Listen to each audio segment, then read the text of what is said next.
Hello बच्चों, मैं Mansi Sharma mission ज्ञान से स्वागत करती हूँ आप सबका वेदांता के CSR ई लर्निंग इनिशिएटिव में। बच्चों, हम जो कहानी पढ़ रहे हैं उसका नाम क्या है? अ रूम 10x8। आज है उसका आखिरी भाग। मिसेस मलिक पहुँच गए हैं अपने कहाँ?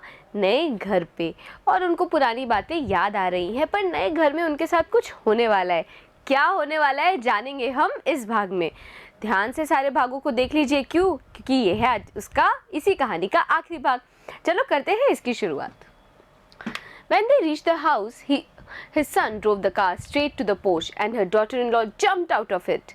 And there she stood, reclining against a marble pillar on the veranda. तो मिसेस मलिक क्या बता रही हैं कि जब वो घर पहुंच गए, उनका बेटा सीधा स्ट्रेट मतलब सीधा कार को कहाँ ले गया? पोर्च पर, बरामदे पर ले गया। और उनकी जो बहू थी वो जम्प्ड आउट ऑफ इट, मतलब वो जल्दी से कूद के बाहर आ गई कार से। There she stood reclining against the marble pillar on the veranda. और फिर बहू सहारा लेकर मार्बल पिलर का उस वरंडे पर खड़ी हो गई। Exactly the way the architect had painted the figure in the sketch. ठीक उसी तरह, exactly मतलब ठीक उसी तरीके से जिस तरह उस आर्किटेक्ट ने बनाया था उस आकृति को स्केच के अंदर। Mrs Malik felt a wrench in her heart. Mrs Malik को क्या एहसास हुआ? अपने दिल में एक ऐंठन का, रेंच मतलब ऐंठन का एहसास हुआ। May be the architect had mocked at her. शायद इस आर्किटेक्ट ने क्या किया है? उनकी हंसी उड़ाई है, मिसेस मलिक की हंसी उड़ाई है। Standing on the veranda close to the pillar, trying to cover her elaborate hairdo with the maroon colored sari. तो क्या हो रहा था? जो बहू थी वो खड़ी हुई थी वरंडा पे, उस पिलर के पास में, और वो ट्राई कर रही थी, मतलब कोशिश कर रही थी कवर करने की, ढकने की अपने इलेबरेट मतलब जटिल से हेयर डू को। बाल बनाने का एक प्रकार होता है ना, उसको बोलते हैं हेयर डू। जो भी हम हेयर स्टाइल बनाते हैं ना, उसी को बोलते हैं hair do.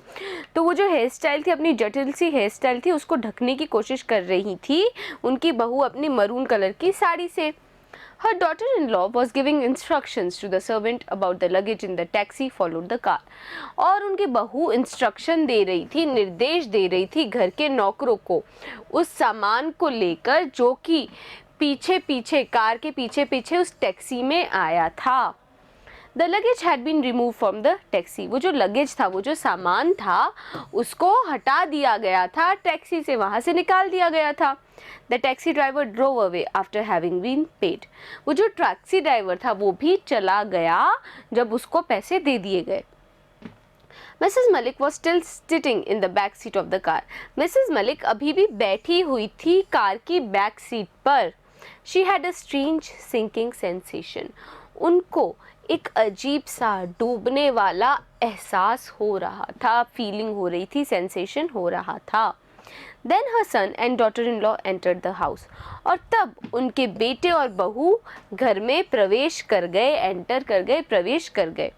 They put on the lights one by one. उन्होंने क्या किया? घर की जो लाइट्स थी एक एक करके सारी ऑन कर दी। Every room was lit up.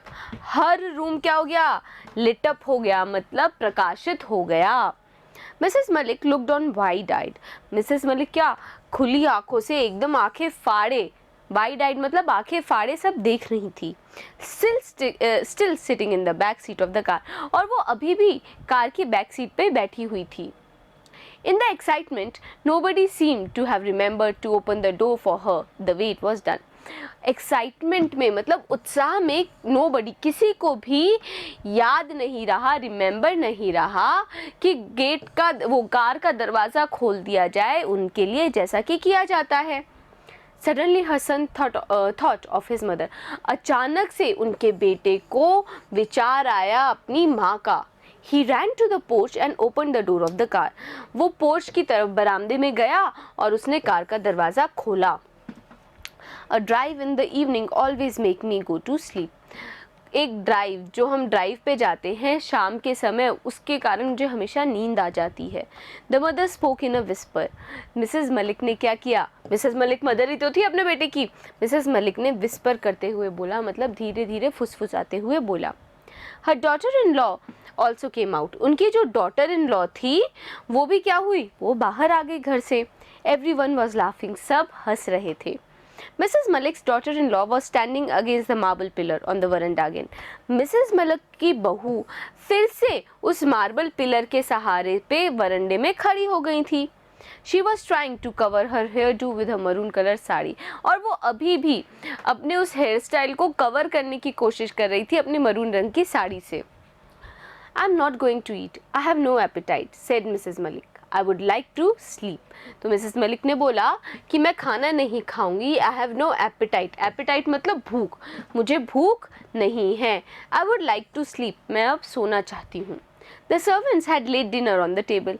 Servants ने, नौकरों ने क्या कर दिया था, टेबल के ऊपर खाना, डिनर, रात का डिनर लगा दिया था, रात का खाना लगा दिया था. Then you better retire to your room, said the daughter-in-law, pointing to the room 10/8. तो क्या हुआ बच्चों, जब मिसेस मलिक ने बोला कि अब मैं अपने कमरे में जाके आराम करना चाहती हूँ, तो उनकी बहू ने क्या किया, तो फिर आप रिटायर हो जाइए. रिटायर का वैसे तो मतलब होता है सेवानिवृत्त होना, लेकिन रिटायर का एक मतलब और होता है, वो है आराम करना. तो बहू ने क्या बोला, तो फिर आप अपने कमरे में जाके आराम कर लीजिए. और ये बोलते हुए उस बहू ने इशारा किया उस कमरे की तरफ जिसका नाप क्या था, 10/8 था. And her son conducted Mrs. Malik to it. Conduct करने का मतलब होता है संचालित करना. तो यहाँ पे लेकिन कंडक्टेड का मतलब क्या है कि उनका बेटा मिसेस मलिक को उस कमरे की तरफ लेके गया. होल्डिंग हर हैंड, उनका हाथ पकड़कर. She was feeling terribly drowsy. Mrs Malik को क्या हो रहा था, बहुत ज़्यादा नींद फील हो रही थी, बहुत ज़्यादा नींद आ रही थी. Mrs Malik shook her head again. Mrs Malik ने क्या किया, अपना सर फिर से शुक किया. शुक करना मतलब नामे हिलाना.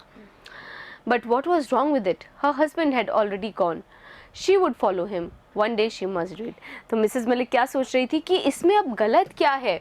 उनके पति का ऑलरेडी क्या हो चुका है, जा चुके हैं वो, मतलब उनका देहांत हो चुका है और उन्हें भी उनके पीछे, अपने पति के पीछे पीछे जाना होगा, मतलब किसी दिन उनकी भी मृत्यु आनी है. One day she must do it. एक न एक दिन तो ऐसा होना ही है.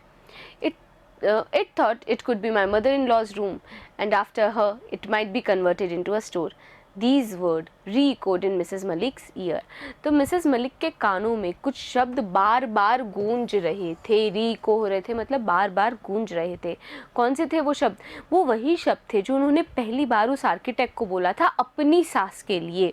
और वो क्या थे कि भाई मेरे को लगता है मेरी मदर इन लॉ का ये कमरा बन सकता है और उनके बाद में उसको स्टोर में मैं बदल दूंगी, परिवर्तित कर दूंगी. And then she heard her daughter in law comment. और तभी जब वो ये बात, वो पुरानी याद सोच रही थी, तभी मिसेस मलिक को अपनी बहू की बात सुनाई दी. वो क्या बोल रही थी बहू, the house is otherwise very well plan. ये जो घर है काफ़ी ज़्यादा अच्छे ढंग से उसका सुनियोजित किया गया है. वेल प्लान मतलब सुनियोजित किया गया है. It lacks only a store room. इसके अंदर कमी है. लैक होना मतलब कमी होना. इसमें सिर्फ एक स्टोर रूम की कमी है. I would like to have a big enough store. मैं चाहती हूँ मेरा जो स्टोर है वो काफ़ी बड़ा हो. As if she was felt, as if she was sinking deep and deep into a bottomless well. उनको बिल्कुल ऐसा ही लगा जैसा कि वो एक बॉटमलेस, मतलब बॉटमलेस का मतलब एक ऐसा कुआं, एक ऐसी जगह जिसका तला ही ना हो. तो क्या बोल रहा है, बॉटमलेस वेल बोल रहा है ना. बॉटमलेस वेल मतलब एक ऐसा कुआं जिसका कोई तला ही नहीं है, वो उसमें डूब रही हैं, गिर रही हैं. तो बच्चों, जो वो अपनी सास के साथ करना चाहती थी वही आखिरकार मिसेस मलिक के साथ हुआ. जिस कमरे को वो अपनी सास के लिए देना चाहती थी, 10/8 जिसका नाप था, आज उनकी बहू ने उनके लिए वही कमरा क्या किया है, चुना है, जिसमें मिसेस मलिक रहेंगी. तो बहुत अच्छी सी कहानी थी. अब क्या करेंगे आप लोग को भी पता है. आप सारे वीडियोस को ध्यान से देख लीजिए. अगले वीडियो में हम करने वाले हैं इसी चैप्टर के क्वेश्चन एंड आंसर्स. बने रहिएगा मेरे साथ. मिलते हैं अगले वीडियो में.